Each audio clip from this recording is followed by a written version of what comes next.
Hey, welcome back to the Secret Underground Lair.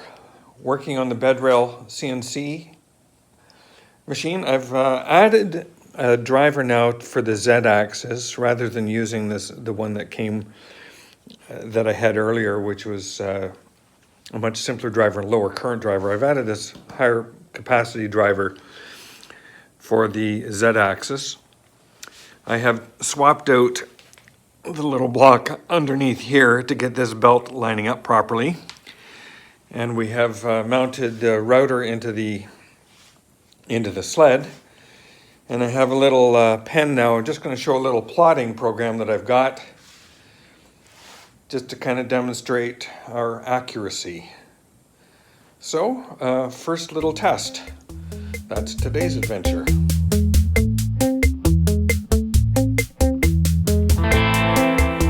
So in this setup, I'm just going to print a little grid, 10 millimeter gaps and 5 millimeter gaps. So you'll see how this turns out. Let's run it here.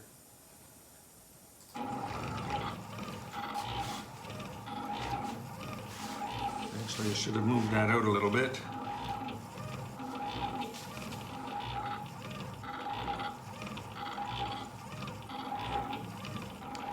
Bring the camera around here so you can see that a little better. So that's our little pattern that we're printing. And the trick to the accuracy is to make sure that the points, the corners line up.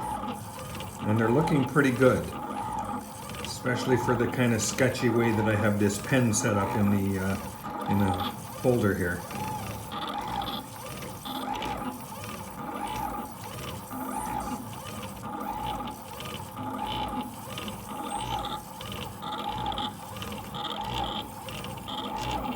But I'm reasonably pleased with that progress.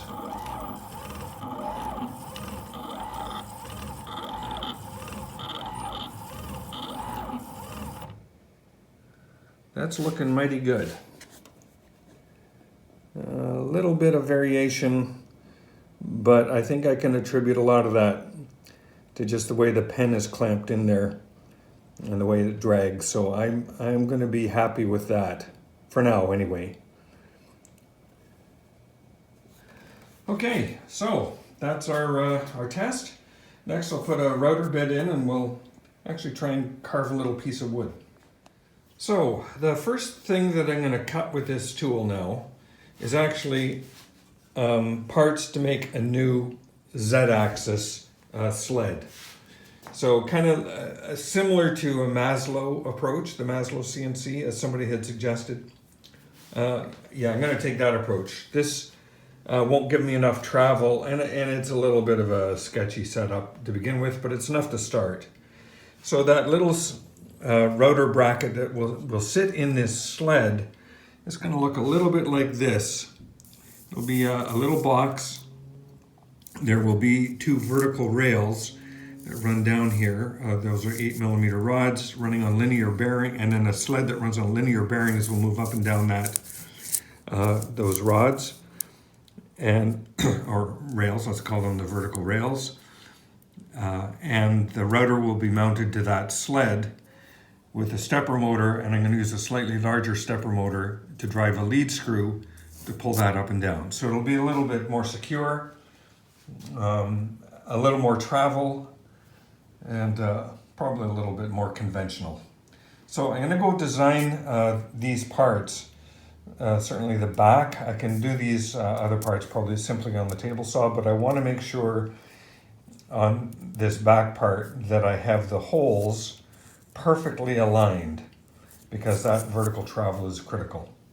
So I'll probably cut a piece about the right size, get it set up here on the table, and then use this setup to maybe trim around the edge and get the holes exactly where I want them to be.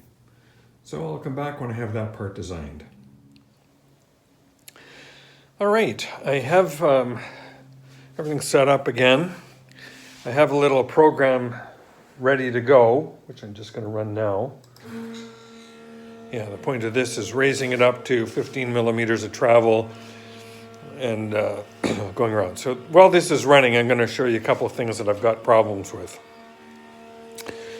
One is this gear and belt is slipping a little bit, so I'm not crazy about that. But the biggest problem, I don't know if you just saw that, there's some slipping right there. So that belt is not strong enough, or it doesn't grip that tooth well enough on that gear. So that's a problem, number one. But bigger problem than that, and I should have figured this out right from the start, is clearance. When the router sits all the way down on the plunge base in here, I'm not anywhere close to the material where I want to be. So I cannot get deep enough with that plunge base to be effective. There's only a limited amount of travel here, so not nearly enough. So what that means I'm going to have to do is kind of abandon this temporary setup. It was temporary to begin with. And I'm just going to continue manufacturing my base here for the Z-axis so that this will plunge down much deeper than that plunge base will take. And to that end, I have one piece printed. I'll bring that over here and show you what I'm doing. So I'll be printing another piece that goes on here that will bolt and clamp around the router. In fact, there's going to be two of these pieces at the top and bottom of the router. This is meant to hold a linear bearing that'll ride up and down on the shaft, and the movement will be controlled by this threaded rod with that T-nut. The T-nut will be sunk into that piece there. So if it sits like so, then the linear bearings will be sitting in here and here, and this whole mechanism will slide up and down on the rails. And the rails are mounted to a backing plate, which will be sitting in here. So our backing plate will be here, and the rotor will be able to go up and down on that with significantly more travel than I have available on the plunge base here. So I'm just kind of letting this program run. It's pointless. Pointless other than a dry run. So this little program is finishing up. That was the drilling of the 4 holes. Or that might be 3 of the 4 holes. I'm not sure where I am. Yeah, so it's moving over to drill the 4th hole. And then the program moves over and goes all the way around to cut the piece right out. So the piece that I'm attempting to cut, or that I want to cut with this little program, is that backing plate. But I think I'm going to wind up just cutting that piece out with the saw and kind of assembling that box by hand. So 1 step forward again, or maybe 2 steps forward, 1 step back. But at least all the electronics are in place and working, and I'm quite happy with that. So yeah, a little more 3D printing of some parts, a little more assembly of that box, and I'll be back on the next video with that contraption in place. So thanks again for watching. I appreciate everybody that tunes in to watch me fiddle around here in the shop. Next video will be a little bit more, hopefully, improved Z-axis. Thanks for watching. Please like and subscribe. See you on the next video.